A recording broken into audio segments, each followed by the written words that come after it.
എല്ലാവർക്കും നമസ്കാരം. ഈ കഴിഞ്ഞ ദിവസങ്ങളിലൊക്കെ വളരെ വേദനാജനകമായ ഒരു ന്യൂസാണ് നമ്മൾ കേട്ടുകൊണ്ടിരുന്നത്. വയനാട് ദുരന്തത്തിൽ എല്ലാവരെയും നഷ്ടമായ കൂടപ്പിറപ്പുകളെയും പേരൻസിനെയും ഒക്കെ നഷ്ടമായ ശ്രുതി എന്ന് പറയുന്ന ഒരു സ്ത്രീയും അവർക്ക് വേണ്ടി വിവാഹ നിശ്ചയം ഉറപ്പിച്ചു വെച്ചിരുന്ന ജെൻസൺ എന്ന് പറയുന്ന ഒരു വ്യക്തിയുടെയും കഥയാണ് നമ്മൾ കേട്ടുകൊണ്ടിരുന്നത്. ആ ജെൻസൺ എന്ന് പറയുന്ന ആ വ്യക്തി ഈ ലോകത്തിൽ നിന്ന് മാറ്റപ്പെട്ടു പോയി. അപകടത്തിലായിരുന്നു. ഭയങ്കര ഗുരുതരമായ പരിക്ക് പറ്റി അദ്ദേഹം മരണത്തിന് കീഴടങ്ങുകയായിരുന്നു. അപ്പോൾ ഈ കഴിഞ്ഞ ദിവസങ്ങളിലൊക്കെ ആ ന്യൂസ് നമ്മളെ എല്ലാവരെയും ഒത്തിരി വേദനാജനകമായ അനുഭവങ്ങളിലൂടെ നടത്തിയ ഒരു സംഭവമായിരുന്നു അത്. അദ്ദേഹം തിരിച്ചു വരുമെന്നൊക്കെ നമ്മൾ പ്രതീക്ഷിച്ചു. എന്നാൽ എന്തോ ഗുരുതരമായ പരിക്കായിരുന്നു. അദ്ദേഹത്തിൻ്റെ ജീവിതം, ഭൂമിയിലുള്ള ജീവിതം അവസാനിച്ചു എന്നുള്ളതാണ് ഇതിനകത്തെ നമ്മൾ അംഗീകരിക്കേണ്ട ഒരു യാഥാർത്ഥ്യമെന്ന് പറയുന്നത്. അപ്പോൾ ഇതിൻ്റെ ഇടയിൽ എന്നെ ചിന്തിപ്പിച്ച ഒരു കാര്യമുണ്ട്. എന്തുകൊണ്ടാണ് ഈ മനുഷ്യന്മാർക്ക് ഇത്രയും ഒരു ദുരിതം ഇങ്ങനെ ജീവിതത്തിൽ സംഭവിച്ചു കൊണ്ടിരിക്കുന്നതെന്ന്? അതിൻ്റെ ഉത്തരം ദൈവത്തിന് മാത്രമേ അറിയത്തുള്ളൂ. കുറേയൊക്കെ നമ്മൾ ആയിരിക്കുന്ന നമ്മുടെ മതഗ്രന്ഥങ്ങളിലൂടെയൊക്കെ കുറേയൊക്കെ ഉത്തരങ്ങൾ കിട്ടും. എന്നാൽ ചിലതിനൊന്നും നമ്മൾക്ക് ഉത്തരങ്ങളില്ല. എനിവേ, എല്ലാത്തിനും ദൈവത്തിനൊരു പദ്ധതിയുണ്ട്, ദൈവത്തിനൊരു പ്ലാനും പദ്ധതിയുമുണ്ട് എന്ന് തന്നെ നമ്മൾ വിശ്വസിക്കേണ്ടിയിരിക്കുന്നു. ഓക്കെ, അപ്പോൾ ഇവിടെ ഈ ജെൻസൺ എന്ന് പറയുന്നൊരു സഹോദരൻ ഇതിന് മുന്നേ ഒരു വാക്ക് പറഞ്ഞിട്ടുണ്ടായിരുന്നു. ഒരു ഇൻ്റർവ്യൂവിനകത്ത് അദ്ദേഹം കൊടുത്തൊരു വാക്കാണ് എൻ്റെ ശ്രദ്ധയിൽപ്പെട്ടത്. അപ്പോൾ അദ്ദേഹം പറഞ്ഞത് എങ്ങനെയായിരുന്നു? എനിക്ക് എന്തെങ്കിലും പറ്റിപ്പോയാൽ അദ്ദേഹം പറഞ്ഞത് എങ്ങനെയാണ്? എനിക്ക് എന്തെങ്കിലും പറ്റിയാൽ ഇവള് തനിച്ചാകുമല്ലോ എന്നുള്ളൊരു വിഷമം മാത്രമേ എനിക്കുള്ളൂ എന്നാണ് അദ്ദേഹം ഒരു ഇൻ്റർവ്യൂവിനകത്ത് ഒരു പത്രക്കാരൻ്റെ ചോദ്യത്തിന് അദ്ദേഹം ഉത്തരം പറഞ്ഞത്. അതായത് എനിക്ക് എന്തെങ്കിലും പറ്റിക്കഴിഞ്ഞാൽ ഇവള് തനിച്ചാകുമല്ലോ എന്നുള്ള ഒരു വാക്ക് അദ്ദേഹത്തിൻ്റെ വായിൽ നിന്ന് വീഴുവാനിടയായി തീർന്നു. ഈ ഒരു വാക്കിനകത്തോട്ട് നമ്മൾ പോകുന്നതിന് മുൻപേ നമ്മൾക്കറിയാവുന്നൊരു കാര്യമുണ്ട്. നമ്മളുടെ നാവിന്മേൽ ഒരധികാരം ദൈവം തന്നിട്ടുണ്ട്. നമ്മുടെ വാക്കുകൾ കൊണ്ട് തന്നെ നമ്മുടെ ഫ്യൂച്ചറിനെ തീരുമാനിക്കാൻ നമ്മൾക്ക് കഴിയും.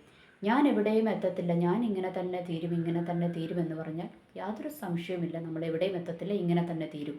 എന്നാൽ നമ്മൾ നമ്മളെക്കുറിച്ച് തന്നെ ഒരു പോസിറ്റീവായിട്ട് ഇങ്ങനെ പറഞ്ഞുകൊണ്ടിരുന്നാൽ ഞാൻ അനുഗ്രഹിക്കപ്പെടും, ഞാൻ ഉയർച്ച പ്രാപിക്കും, ഞാൻ നല്ല രീതിയിലെത്തും, ഞാൻ ജീവിതത്തിൽ വിജയം പ്രാപിക്കും, അങ്ങനെയുള്ളൊരു ദൃഢനിശ്ചയം നമ്മുടെ നാവിൽ നിന്ന് തന്നെ വന്നു കഴിഞ്ഞാൽ അത് ആ ഒരു രീതിയിലേക്ക് നമ്മുടെ ലൈഫ് എത്തിച്ചേരും എന്നുള്ളതിനകത്ത് യാതൊരു സംശയവുമില്ല. കാരണം ഈ വാക്കിനൊരു പവറുണ്ട്, വാക്കിൻ്റെ മേലൊരു ശക്തിയുണ്ട്. ആ വാക്കുകൾ കൊണ്ട് തന്നെ നമ്മുടെ ഫ്യൂച്ചർ തീരുമാനിക്കുവാൻ കഴിയും എന്നുള്ള ഒരു വസ്തുത നമ്മൾ മറന്നു പോകരുത്. അത് ഞാൻ പറഞ്ഞ് പഠിപ്പിക്കുന്നതല്ല. നമ്മൾക്കറിയാം, എല്ലാ മോട്ടിവേഷണൽ സ്പീക്കേഴ്സും ഇത് തന്നെ പറയുന്നുണ്ട്. ഇനി അവരുടെ വാക്കുകളും അവിടെ നിൽക്കട്ടെ. ക്രിസ്ത്യാനികളെ സംബന്ധിച്ചിടത്തോളം വിശുദ്ധ ബൈബിളിനകത്ത് ഇത് പ്രത്യേകമായി പറഞ്ഞു വെച്ചിട്ടുണ്ട്. ഇങ്ങനെ തന്നെയാണ് പറഞ്ഞു വെച്ചിരിക്കുന്നത്. നിൻ്റെ നാവിന്മേൽ പകർന്നിരിക്കുന്ന അധികാരം അത് തന്നെയാണ് പറഞ്ഞിരിക്കുന്നത്. അപ്പോൾ എല്ലാവരുടെയും നാവിന്മേൽ ഒരു അധികാരം പറഞ്ഞിട്ടുണ്ട്, ഒരധികാരം വെച്ചിട്ടുണ്ട്.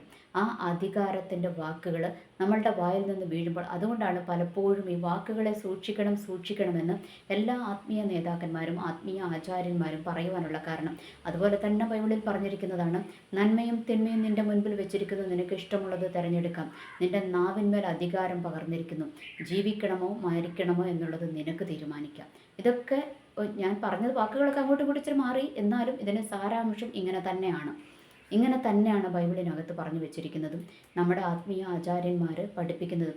അതുപോലെ തന്നെ മോട്ടിവേഷണൽ സ്പീക്കേഴ്സ് മുഴുവൻ ഇത് തന്നെ പറഞ്ഞുകൊണ്ടിരിക്കുന്നത്. അവരാരും ബൈബിളിനെ ആധാരമാക്കിയൊന്നുമല്ല പറയണം. എന്നാൽ അവരെന്തുകൊണ്ടാണ് ഇത് പറയുന്നത്? അതിനകത്തൊരു നമ്മുടെ വാക്കിനകത്തൊരു പവറുണ്ട്. അതായത് ഈ ലോകത്തിലൊരു നെഗറ്റീവ് എനർജിയുമുണ്ട്, ഒരു പോസിറ്റീവ് എനർജിയുമുണ്ട്. പോസിറ്റീവ് എനർജിയെ നമ്മുടെ ദൈവം എന്ന് വിളിക്കുന്നു, നെഗറ്റീവ് എനർജിയെ നമ്മുടെ ഈവിൾ സ്പിരിറ്റ് എന്ന് വിളിക്കുന്നു. അതൊക്കെ നമ്മൾക്കറിയാവുന്ന കാര്യം തന്നെയാണ്. ഞാൻ എൻ്റെ വീഡിയോകളിലൊക്കെ ഒത്തിരി പറഞ്ഞിട്ടുമുള്ള കാര്യം തന്നെയാണ്. അപ്പോൾ നമ്മൾ ഈ നെഗറ്റീവുകൾ നമ്മളുടെ വായിലോട്ട് വരുമ്പോൾ, നമ്മൾക്ക് ഈ നെഗറ്റീവ് തോട്ട്സുകൾ നമ്മളുടെ ചിന്തകളിൽ വന്നു കഴിയുമ്പോഴാണല്ലോ നമ്മൾ ഈ നെഗറ്റീവ് പറയുന്നത്. അല്ലെങ്കിൽ എന്തെങ്കിലും ഒരു ഭയം നമ്മളുടെ ഉള്ളിൽ കടന്നുകൂടി കഴിയുമ്പോഴാണ് നമ്മൾ ഈ നെഗറ്റീവ് തന്നെ പറഞ്ഞുകൊണ്ടിരിക്കുന്നത്. അപ്പോൾ ആ നെഗറ്റീവ് നമ്മളെ കൊണ്ട് പറയിപ്പിക്കുന്ന ഒരു ഈവിൾ സ്പിരിറ്റിൻ്റെ ശക്തിയുണ്ട്, ഒരു വ്യാപാരമുണ്ട്. അത് നമ്മൾ മറന്നു പോകരുത്. അപ്പോൾ അതാണ് നമ്മളെ കൊണ്ട് ഇത് പറയിപ്പിക്കുന്നത്. എന്തുകൊണ്ടാണ് അത് നമ്മളെ കൊണ്ട് ഇത് പറയിപ്പിക്കുന്നത്? ആ വാക്കിന്മേൽ ശക്തിയുണ്ട് എന്നും ആ വാക്ക് നമ്മളുടെ വായിൽ നിന്ന് വീണ് കഴിഞ്ഞാൽ അതുപോലെ പ്രാവർത്തികമാകും എന്നും ഉള്ള ഒരു ഉറപ്പ് ഈ ഒരു ഈവിൾ സ്പിരിറ്റ് അല്ലെങ്കിൽ ഒരു നെഗറ്റീവ് എനർജിക്ക് അറിയാവുന്നത് കൊണ്ടാണ് നമ്മളിലേക്ക് ഈ നിരാശ കൊണ്ടുവന്ന് ഈ നെഗറ്റീവ് വാചകങ്ങൾ പറയിപ്പിച്ചുകൊണ്ടിരിക്കുന്നത്. അപ്പോൾ നമ്മൾ ഓർക്കുക, എപ്പോഴും ഒരു നെഗറ്റീവ് വാചകം പറയുന്നതിന് മുന്നേ നമ്മൾ എപ്പോഴും ശ്രദ്ധിക്കുക. അതാണ് നമ്മളുടെ ഫ്യൂച്ചർ തീരുമാനിക്കുക. അത് നമ്മുടെ ഒരു ജീവിതത്തെ സ്വാധീനിക്കുമെന്ന് മറക്കരുത്. അപ്പോൾ ഇതിനോടനുബന്ധിച്ച് തന്നെ മറ്റൊരു കാര്യം കൂടെ എൻ്റെ ശ്രദ്ധയിലേക്ക് വന്നത് ഞാൻ നിങ്ങളുമായി പങ്കുവയ്ക്കുവാൻ ആഗ്രഹിക്കുകയാണ്.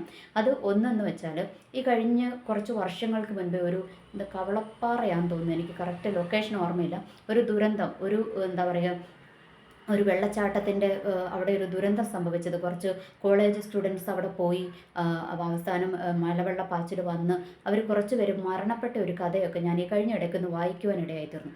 അപ്പോൾ അതിനകത്ത് ഒരു മരിച്ചുപോയൊരു കുട്ടിയുടെ അമ്മ പറഞ്ഞിരിക്കുന്ന ഒരു സാക്ഷ്യമായിരുന്നു ഞാൻ അതിനകത്ത് വായിച്ചത്. അപ്പോൾ അവർ പറഞ്ഞിരിക്കുന്ന ഒരു കാര്യം ഇതായിരുന്നു: ഇവർ ഈ മരിച്ചുപോയ പെൺകുട്ടികളിൽ മിക്ക പെൺകുട്ടികളും എന്താ സംഭവിച്ചതെന്ന് വെച്ചാൽ, അവരുടെ ചർച്ചിൽ അവരുടെ കോളേജിനകത്ത് ജീസസ് യൂത്ത് എന്ന് പറയുന്ന ഒരു പ്രോഗ്രാം നടന്നിട്ടുണ്ടായിരുന്നു. ആ പ്രോഗ്രാമിനകത്ത് ഇവരെന്ത് ചെയ്തു, ഇവരോട് ചോദിച്ചു, ആ പ്രോഗ്രാം നടത്താൻ വന്നവർ ഇവരോട് ചോദിച്ചു, ഇന്ന് ദൈവം വിളിച്ചാൽ പോകാൻ നിങ്ങൾ റെഡിയാണോ എന്ന് ചോദിച്ചപ്പോൾ ഈ കുട്ടികളെല്ലാം കരം പൊക്കി. ഇന്ന് വിളിച്ചാൽ ഞാൻ പോകാൻ റെഡിയാണ്, അതായത് ദൈവത്തിന് വേണ്ടി ഇന്ന് മരിക്കാനും ഞാൻ റെഡിയാണ്, അല്ലെങ്കിൽ ഇന്ന് ദൈവം വിളിച്ചാൽ ഞാൻ പോകാൻ റെഡിയാണ് എന്ന് ഇവർ പറഞ്ഞ് കൈപൊക്കിയെന്ന് ആ അമ്മ പറഞ്ഞ ആ അമ്മയുടെ ഒരു സാക്ഷ്യത്തിനകത്ത് ഞാൻ വായിക്കുവാനിടയായി തീർന്നു.